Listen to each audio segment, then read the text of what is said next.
अतीक अपराधी है या नहीं है, आप कोर्ट फैसला देती है। अब आप जिस तरीके से एक ही जातियों पर बुलडोजर चढ़ाते हैं, उससे वो सब अपराधी हैं। ब्रजेश सिंह को आप क्या बोलते रहते हैं? अपनी जाति के किसी को काउंटर किया, मिट्टी में मिलाया। तो एक काम करिए ना जोगी जी, मेरा आग्रह है, आपको बहुत हिम्मत है और काउंटर हुई है तो आप बोलिए हाँ हम तैयार हैं, फेक इनकाउंटर नहीं हुई है। कस्टडी में आप जो साजिश रच के मरवाए, तो ये ऐसे 3 टुच्चा अपराधी 13 लाख का 9mm GM का कहाँ से पिस्टल आ गया जो इंडिया में नहीं है। अतीक अपराधी थे या नहीं थे तो कोर्ट न तय। मैं अतीक के बारे में तो कह नहीं रहा हूँ। तरीके से यूपी में जो है मट्टी में माफिया को मिलाया जा रहा है। लगातार बुलडोजर की कार्रवाई हो, इनकाउंटर की कार्रवाई हो, लगातार यूपी में हो रही है और एक समाज है जो काफ़ी खुश हो रहा है और काफ़ी तारीफ कर रहा है। इसको कैसे देख रहे हैं? हालांकि आपके ट्वीट भी आए अतीक को लेकर तमाम मामलों में। देखिए एक बात पहले समझिए, जोगी जी कौन है? पहले ये पुलिस से डरते थे, खुद रोते थे सदन में। जोगी जी वो व्यक्ति हैं जिन पर खुद मठ हथियाने का कई मर्डर केस, कई 307 केस, मुख्यमंत्री में आने के बाद उन्होंने अपना केस वापस ले लिया। अब काउंटर इनकाउंटर, इनको ये मुख्यमंत्री हैं तो इनको कानून पर भरोसा रहना चाहिए ना। आप 302 के मुकदमे में जो जेल में हैं, अरेस्ट करके आप चार्जशीट करके उसको 3 महीने के अंदर सज़ा करवा दीजिए, फांसी करवा दीजिए। फिर क्या अंतर रहा? मुखर कानून, अपराधी और फिर कानून में क्या अंतर रह गया? नहीं, पप्पू यादव को क्या हमदर्दी, हर जगह अपराधी के साथ खड़े हो जाते हैं। पहले सुनिए ना भाई, अपराधी को ना मारिएगा, इनकाउंटर करिएगा जो काउंटर करता है उसको ना आप मारिएगा। अतीक अपराधी नहीं थे आपकी नज़र में? अतीक अपराधी थे या नहीं थे तो कोर्ट न तय। मैं अतीक के बारे में तो कह नहीं रहा हूँ। मैं कह रहा हूँ कि जो मुख्यमंत्री या जो 67% MLA या 47 या 56 को तो बीजेपी टिकट देती है। अपराधी का मतलब ये थोड़ी है कि हम पॉलिटिकल वेंडेटा तय करें कि किस जाति के अपराधी को मारना। अब जैसे सबसे मुख्यमंत्री बनते ही हरिशंकर तिवारी के घर में ढुक गया, पुलिस को ढुका दिया, तो सबसे ज़्यादा इनको ब्राह्मणे में अपराधी वहाँ मिला। दूसरी बार या तो चमार या तो जादव या तो फिर मुसलमान। इनका अपराधी इनके स्वजातीय में ब्रजेश सिंह पर 136 केस है, विनीत हैं, सेंगर हैं, इतना एक्स मिनिस्टर सब है जिस पर बलात्कार के केस हैं, ब्रजभूषण सिंह हैं, धनंजय सिंह हैं। ये जितना बड़े बड़े लोग हैं, क्या उनमें कोई अपराधी नहीं है? उनको पूरा का पूरा लाल कारपेट बिछाया जाता है। तो अपने स्वजातीय को तो किसी को नहीं, इन्होंने नहीं ठोका। ये सियासत किए, पॉलिटिकल काम किया। इनको मज़ा आता है। जैसे चाइना की बात बीजेपी नहीं करेगी, डरती है। अमेरिका रूस की बात नहीं करेगी, पाकिस्तान की बात करेगी, क्योंकि उसको लगता है पाकिस्तान की बात करेंगे तो हिंदू मुसलमान करा पाएंगे। श्रीलंका और बांग्लादेश की बात भी नहीं करती है। ये वही काम करती है जिससे इनकी राजनीति, सियासत, सत्ता और 2024 का चुनाव ये लड़ सके और जीतने की संभावना हो सके। ये अपराधी को सफाया करने की बात होती ना, तो सबसे ज़्यादा अपराधी इन्हीं के स्वजातीय में उत्तर प्रदेश में बड़े बड़े नाम। अतीक अपराधी है या नहीं है, आप कोर्ट फैसला देती है। अब आप जिस तरीके से एक ही जातियों पर बुलडोजर चढ़ाते हैं, उससे वो सब अपराधी हैं। अतीक को आप के कस्टडी में था, यदि अतीक को कोई अपराधी मार दिया तो निश्चित रूप से आप फेल्योर हैं।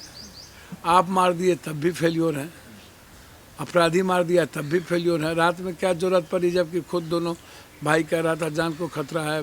वहाँ के सुप्रीटेंडेंट को जानकारी नहीं कि वो अतीक यहाँ इलाज करने आ रहे हैं, आप रात में निकाल के लेके ज़बरदस्ती चले गए। आप 6 7 आपने मास सुरक्षा दी, जबकि वो सुरक्षा का डिमांड हाईकोर्ट में किया हुआ है कि हमको बिना सुरक्षा के नहीं भेजा जाए। दूसरी बात, कस्टडी में आप जो साजिश रच के मरवाए, तो ये ऐसे 3 टुच्चा अपराधी 13 लाख का 9mm GM का कहाँ से पिस्टल आ गया जो इंडिया में नहीं है। बैंड है, तो आप वैसे पिस्टल को जिसके घर जो झोपड़ी का घर था कहते हैं, तो 13 लाख का कहाँ से आया? इनको इतनी हिम्मत कहाँ से, उनको काउंटर क्यों नहीं हुआ? अच्छा, ये धर्म विशेष के जो नारे लगते हैं, अक्सर इस तरह की घटनाएं होती हैं, चाहे जो भी हो, तो उस पर क्या कहेंगे? जय श्री राम के नारे लगा दिए जाते हैं। मुझको एक बात समझिए, धार्मिक सुनिए, इन लोगों के पास कोई एजेंडा नहीं है सिवाय हिंदू मुसलमान पाकिस्तान के, कब्रिस्तान, दीपावली, शमशान के। जब देश का पीएम ही कब्रिस्तान, शमशान, ईद, बकरीद करेंगे, अब पाकिस्तान जिन्ना पर ये वोट लेना चाहेंगे, तो जब इनके पास कोई एजेंडा नहीं बचा, पुलवामा की घटना ये करा, लोग कहते हैं सतपाल जी की प्रायोजित थी, और पुलवामा की घटना मेरे पहले ही शंका था, जबकि मैंने ट्वीट भी किया था, और हमारी शंका सच हो गई कि पुलवामा की घटना में RDX कहाँ से आया, बुलेट प्रूफ वाले वो खाली थे तो उनको क्यों पता नहीं चली। तो इनको इन सब मुद्दों से जो एक बार वोट लेना था ले लिए। जब अब ये चीज़ें बढ़ रही है कि शहीद जो थे उन्होंने शहीद हुए नहीं, शहीद करवा दिए गए।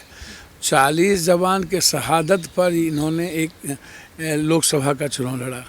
तो अतीक का जो मर्डर है वो कंप्लीट रूप से आप समझ लीजिए पॉलिटिकल वेंडेटा के तहत है। शाइस्ता परवीन ने अभी तक जो है सरेंडर नहीं किया है, तो क्या लग रहा है कि उनको भी डर लग रहा है कि जैसे उनके नहीं, मुझको तो समझ में नहीं आता है कि आप मैं पहले कहा कि इनके आप अपराधी और किसी समाज के पूरे कुनबे, मैं बार बार कह रहा हूँ कि आप चार्जशीट कीजिए ना और निश्चित रूप से सज़ा करवाइए सबको। मैं भी चाहता हूँ अपराधियों की सज़ा हो, और जो अपराधी काउंटर करेगा, अब ज़्यादा भी कल हम मुख्यमंत्री बन जाएं या हम कुछ भी बन जाएं, ज़्यादा भी अपराधी पुलिस के साथ, हमारे कानून के साथ काउंटर करेगा, तो पप्पू यादव क्या कहेगा कि नहीं ज़्यादा है छोड़ दो, कि उसका इनकाउंटर होगा। काउंटर के तरीके होंगे ना कि काउंटर कंप्लीट रूप से फेक होगा, काउंटर करवाने की साजिश रची जाएगी। हम अपराधी को घेरेंगे, अपराधी या तो भागेगा या तो मारेगा, तो हम काउंटर जरूर करेंगे। लेकिन वो भी अपराधी जातीय आधार पर, सिर्फ धार्मिक आधार पर अपराधियों का चयन, तो ये तो दिखता है कि आपका जो काउंटर है वो बिल्कुल फेक है। तो मैं हमने सबको मिलाया, धर्म विशेष या जाति विशेष को थोड़ी मट्टी में मिलाया। मुझको तो समझ में नहीं आता। तो उसने आज ब्रजेश सिंह को आप क्या बोलते रहते, अपनी जाति के किसी को काउंटर किया, मिट्टी में मिलाया। तो एक काम करिए ना जोगी जी, मेरा आग्रह है, आपको बहुत हिम्मत है और काउंटर हुई है तो आप बोलिए हाँ हम तैयार हैं। फेक इनकाउंटर नहीं हुई है, सारा काउंटर हम जेन्युइन है, और हम सुप्रीम कोर्ट के चीफ जस्टिस से आग्रह करते हैं कि वर्तमान न्यायाधीश से जांच करा दिया जाए। तो जांच करने से क्यों भाग रही है? एक दूसरी चीज़ मैं समझता हूँ कि अतीक अहमद वाला जो मामला है ये बिल्कुल पॉलिटिकलाइज है 2024 के लिए। और दूसरा 40 जो शहीद हुए थे और 13 जो लोग मरे थे महाराष्ट्र में, इन मुद्दों को दबाने के लिए एजेंडा की ज़रूरत होती है गोदी मीडिया को। तो वो तय करती है बीजेपी की एजेंडा क्या होगा, कभी अतीक, कभी आनंद मोहन, कभी कुछ। इतना गाली गलौज मोदी जी कब्रिस्तान शमशान तक किए हैं, और रेनकोट तक बात हुई है, 50 करोड़ का गर्ल्सफ्रेंड तक बात हुई है, सारी बातचीत हुई है बीजेपी के द्वारा। कोई गाली गलौज कुकर्म नहीं है जो नहीं होता है। और उसके बाद आप चुनाव के लिए जब चुनाव हार रहे हो कर्नाटक में, तब जा कर के आप नए एजेंडे को मरते हो और एजेंडा तय करके चैनल वाले को देते हो, और भर दिन वो चैनल उसके एजेंडा को तय करता हो। तो ये मामला अतीक से नहीं जुड़ा हो।